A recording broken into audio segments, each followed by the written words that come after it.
The rules governing the special counsel give considerable discretion to Attorney General William P. Barr to decide what to make public. Democrats say it should be everything. Washington, the Justice Department will soon receive a final accounting from Robert S. Mueller III, the special counsel, of his nearly two-year investigation into how Russia influenced the 2016 election, whether the Trump campaign participated in those efforts and whether President Trump obstructed justice. But there is no guarantee that the public will ever see that full report. The special counsel regulations say that Mr. Mueller must submit a confidential report outlining his prosecutorial decisions to the Attorney General, William P. Barr, and that the Attorney General must then send a summary of that work to Congress. The regulations leave Mr. Barr considerable flexibility as to how much detail he provides to Congress and the public, discretion that was built into the regulations in response to the independent counsel Ken Starr's decision to give Congress a lengthy, and, critics said, salacious, report on his investigation into President Bill Clinton's sexual relationship with a young White House intern. Once the special counsel's office delivers its report and closes its doors, the work of the Justice Department and Congress to inform the public of Mr. Mueller's findings begins. While Mr. Barr must tell lawmakers why the special counsel's work concluded, he does not have a legal obligation to give them the full details of Mr. Mueller's report. Although there have been high-profile exceptions, the Justice Department generally does not publish derogatory information about individuals not charged with crimes. As a result, it is not clear how much information, if any, Mr. Barr would choose to include about Mr. Trump and other key figures in the investigation if there are no charges against them. Congress, for its part, is unlikely to be satisfied with anything short of a full copy of Mr. Mueller's work.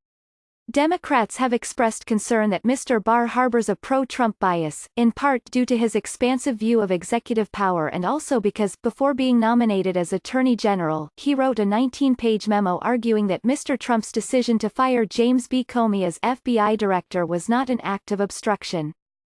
Democratic lawmakers are now debating how best to get the information that they believe must be shared with Congress, and by extension the public. Barr should release the report with minimal redactions, Senator Dianne Feinstein, Democrat of California, said in a statement this month. The subjects of the investigations get to the very root of our democracy, and to withhold it from the American people would be absolutely unacceptable. Mr. Barr said during his confirmation hearings that he would be as transparent as possible within the scope of the special counsel rules. The Justice Department will comb Mr. Mueller's report for classified information and for grand jury testimony that cannot be shared in whatever summary Mr. Barr provides to Congress. Barr has to make sure that the investigators' sources and methods are not going to be compromised and that grand jury information is protected, said Neil Katyal, a former department official who wrote the special counsel rules. Justice Department lawyers will have to balance the value of disclosing information that bolsters the public's faith in the department's integrity with the risk of compromising national security or other sensitive information. Depending on the length of the report, the process could take days or more than a week. The special counsel regulations, created in 1999, say that Mr. Barr must provide a report to the senior Republicans and Democrats on the House and Senate Judiciary Committees. The report must explain why Mr. Mueller's work concluded and list any times the Attorney General told the special counsel's office it could not take a proposed action.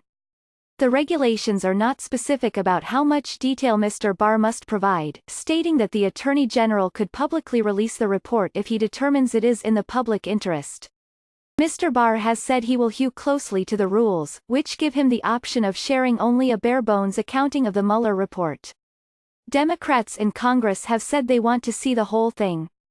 Regulations governing special counsel Mueller's investigation do not prohibit Attorney General Barr from disclosing Mueller's final report and investigative materials to Congress, Ms. Feinstein said in a statement on Friday, and I repeat my call for the Attorney General to provide the report unedited once it has been provided to him.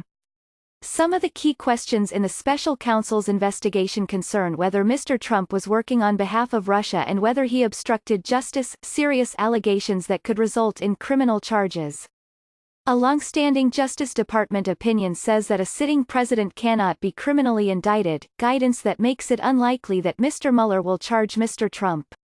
Because of the department's practice of not making derogatory statements about people who are not charged with crimes, Mr. Barr would have cover, if he chose to use it, to omit any damning information that Mr. Mueller might transmit to him about Mr. Trump. Mr. Comey caused a public outcry in the summer of 2016 when he said after an investigation that no reasonable prosecutor would charge Hillary Clinton, but then publicly excoriated her use of a private email server. But Mr. Catgill said there was an important difference between Mr. Comey's handling of the Clinton investigation and the choice that Mr. Barr faces. Unlike Mrs. Clinton, he said, Mr. Trump controls the Justice Department, essentially leaving Congress to hold him accountable for misdeeds. Mr. Barr's summary could act as the roadmap Congress needs to fulfill its oversight role and weigh the possibility of impeachment.